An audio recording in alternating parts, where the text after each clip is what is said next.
C'est quand même très étrange en 2026 d'avoir 20 ans et de découvrir qu'on ne parle pas anglais un minimum. Le concours, c'est pas le lieu pour être un héros incroyable. L'anglais, ça se travaille régulièrement, quitte à n'accorder qu'une demi-heure. Quelqu'un qui arrive et qui est, alors bilingue, j'y crois pas, hein, de façon monolingue, qui est monolingue en français non plus. Enfin. Alors, je m'appelle Axel Delmotte et j'enseigne en prépa depuis une quinzaine d'années. J'enseigne en prépa parce qu'en fait, je trouve que c'est la façon la plus directe et en même temps la plus proche de travailler en profondeur avec les étudiants. Proche, disponible, j'espère joyeux et en même temps exigeant pour le coup, très clairement. J'essaye de les structurer, c'est pas ma meilleure qualité. J'essaye de faire en sorte qu'on parte toujours d'abord du fondamental, c'est-à-dire des phrases, presque des phrases de grammaire, quoi. Et ensuite travailler sur des textes, et ensuite on essaie de voir comment on peut placer de la civilisation. Évidemment, un cours, ça se poursuit jamais comme ça avait été prévu de toute façon, et heureusement, quoi. Sinon c'est un cours de fac, quoi, qui se déroule comme il était prévu.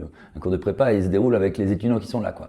Mais j'essaye de le structurer comme ça, voilà, en entonnoir, partir des bases et revenir toujours aux bases, parce que c'est toujours important de revenir sur les bases, et ensuite d'élargir soit sur du vocabulaire, soit sur de la civilisation, soit sur de la traduction. Est-ce que vous proposez aux élèves de vous rendre des travails en plus? Oui. En plus, non, je leur propose déjà de me rendre du travail beaucoup, ouais. Et s'ils en proposent en plus, enfin s'ils en veulent en plus, oui, je leur dis oui. Je peux vraiment comprendre, étant donné l'énormément de travail qu'ils ont sur les maths, qu'ils ont sur l'éco, qu'ils ont sur la géopo, etc., qu'il est un peu nécessaire de les guider un peu dans cette exigence de travail régulier. C'est pour ça que moi, toutes les semaines, je leur propose ce que j'appelle un weekly DM, c'est-à-dire un travail hebdomadaire à faire.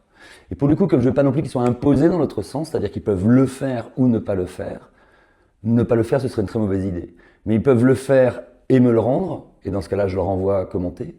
Soit le faire et, comme à la fin de la semaine, ils reçoivent une proposition de traduction, expliquer, travailler ce qu'ils ont fait avec l'explication que je leur renvoie. C'est vraiment un moyen de leur rappeler, si nécessaire, que l'anglais doit se travailler tous les jours. Alors, il y a différents types de concours. Les 3/4 d'entre eux doivent faire des synthèses.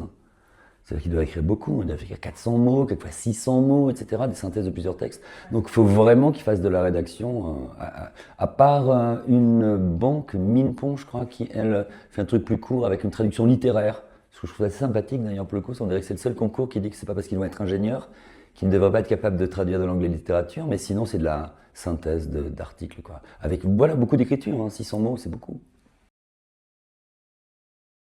En fait, je trouve que le niveau d'anglais maintenant, il est meilleur qu'il y a une vingtaine d'années, donc ça, c'est pas vraiment un choc. Le choc, en revanche, c'est de m'apercevoir que plus les étudiants sont à l'aise avec le langage, plus les fondamentaux, la grammaire, a été laissée de côté, et ça pose un gros problème. Très clairement, leur histoire à eux, c'est les sciences, et que très clairement, la langue, soit l'anglais ou le français, ils ont vraiment du mal à imaginer que ça rentre dans leur formation. Ils se forment tellement pour un métier scientifique que pour le coup, à la limite, ils ne comprennent même pas pourquoi il y a de l'anglais. Et pourquoi ils ont tort?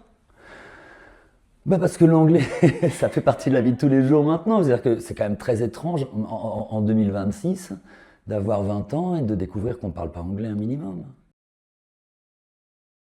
Il ne bosse jamais 2 fois la même chose. Il essaye vraiment, une fois il va lire un article, une fois il va refaire ce qu'on a fait, une fois il va écouter un podcast, une fois même il va regarder une série. Mais à nouveau, j'insiste sur le côté régulier, etc. Et il ne fait jamais 2 fois la même chose, surtout. Alors ça, j'en suis certain, le concours, c'est pas le lieu pour être un héros incroyable, c'est être un petit soldat. Et vraiment, le correcteur qui s'aperçoit que l'étudiant a travaillé super rigoureusement, sa méthode, sa structure, etc., aura nécessairement une meilleure note que quelqu'un dont l'anglais pourrait être probablement flamboyant et qui fonctionnera peut-être mieux à l'oral d'ailleurs. Mais à l'écrit, très clairement, le côté discipline, le côté travail bien fait et propre, c'est très clairement quelque chose qui va être valorisé. De ne pas travailler l'anglais régulièrement. L'anglais, ça se travaille régulièrement, quitte à n'accorder qu'une demi-heure. Mais avoir un rendez-vous régulier avec l'anglais, c'est absolument fondamental. Tous les jours, vous pensez? Absolument, j'en suis certain. En plus, c'est comme ça qu'on apprend à aimer travailler l'anglais. Il n'y en a pas, ça je suis sûr que non, il n'y en a pas. Progresser vite à l'oral, De toute façon, pour progresser à l'oral, il faut produire. C'est-à-dire que c'est très bien de regarder des séries, c'est bien d'écouter de l'anglais et compagnie, mais si on ne produit pas, de toute façon, au bout d'un moment, il y a une espèce de décalage entre ce qu'on entend et ce qu'on va sortir nous-mêmes, quoi. Donc il n'y en a pas. Il faut simplement essayer de pouvoir pratiquer le plus possible, et si on n'a personne, eh bien pratiquer que soi-même. Penser en anglais, ça paraît super kitsch, mais en fait, ça fonctionne. Et vous pensez que prendre plein de cols, c'est très important? Oui, bien sûr, pour le coup, étant donné qu'à LPA, les cols sont à volonté, ce serait quand même dommage qu'ils n'en profitent pas, mais il me semble qu'ils en profitent. Quelqu'un qui arrive et qui est, alors bilingue, j'y crois pas, hein, de façon monolingue, qui est monolingue en français non plus, hein, quoi. Mais en tout cas très à l'aise avec l'anglais, je comprends très très bien qu'il y a une tentation à pas le travailler aussi régulièrement, etc. Le seul problème, c'est qu'on n'est pas aux États-Unis et que le concours en France, il est très académique et que une très belle maîtrise de la langue et donner l'impression que la méthode finalement on s'en fout, c'est sanctionné. Et donc, quelle que soit la qualité de la langue, il faut se plier au côté très académique d'un concours en France, qu'on aime ou qu'on n'aime pas ça. Quand on est en France, on a un concours en France, c'est-à-dire c'est très académique. Et là-dessus, on peut évidemment profiter de l'aisance qu'on a en langue. Mais l'aisance en langue, sans les exigences du concours à la française, c'est sanctionné à chaque fois. Ouais, ça peut marcher pour l'oral, mais pour l'écrit. À l'oral, ça marchera très bien, mais à l'écrit, ça risque d'être un problème, oui, bien sûr.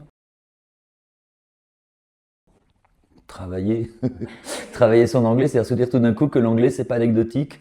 Bien sûr que oui, c'est la seule chose à faire. Surtout les exigences en anglais au concours d'ingénieurs sont quand même pas aussi fortes qu'au concours d'école de commerce, quoi. Donc il suffit vraiment de travailler un peu tout le temps. Mais travailler tout le temps, c'est exactement la même chose.